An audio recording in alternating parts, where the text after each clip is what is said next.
એક ગામ હતું, એમાં કરશન કાકા રહેતા હતા. કરશન કાકા ખટારો લઈને ગાયો ભરીને ઘેર આયા એટલે ચોર આયા. છોકરો જાગી ગયો અને ઝાડ ઉપર ચડી ગયો. એટલે એના પપ્પા ટપોટપ જાગી ગયા એટલે ઠોકર વાગી ડોલની, પડ્યા ઢગલામાં એક ફેણ વાળો રાક્ષસ રહેતો હતો. એનો એવો શ્રાપ હતો, માથામાં વાગે તો જ મરે. એટલે કરશન કાકાએ તલવારથી કાપી નાખ્યો તોય જીવતો છે. એમના પાછળ પડ્યો એટલે કરશન કાકા ચડી ગયા થોબલા ઉપરથી એમના છોકરો જે ચડે તે દડા મારવા માંડ્યા. એટલે માથામાં વાગ્યું એટલે પેલો રાક્ષસ મરી ગયો. એટલે ગામમાં ખબર પડે એટલે એમને કરશન કાકાએ ફરકાઈ ધજા. ગામવાળાને ખબર પડી કે પેલો રાક્ષસ મર્યો એટલે ખુશ થઈને નગારા વગાડવા માંડ્યા. પછી ચગાવવા બાજુના ગામમાં ખબર પડે એટલે ચગાયા પતંગ ચગાય એટલે બાજુના ગામવાળાએ ખુશ થઈને ફટાકડા ફોડ્યા. જેવા ફટાકડા ફૂટ્યા એટલે બકરીઓ બે કરવા માંડી, કૂતરો ભસવા માંડ્યો, મગર નાચવા માંડ્યા. બાજુમાં યતી બાબા તપ કરતા તે જાગી ગયા કે ભાઈ આ તો આનંદનો પ્રસંગ છે. રથ લઈને ગામમાં આવ્યા કે ભાઈ હવે લાડવા બનાવો.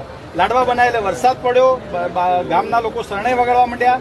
નાના છોકરા સટકોણ આકાટી છત્રી લઈને ફરવા માંડ્યા. સસલો કૂદવા માંડ્યો, હરણ નાચવા માંડ્યા. ખેડૂતો હળ લઈને ખેતરમાં ગયા અને ક્ષત્રિયોએ યજ્ઞ કર્યો.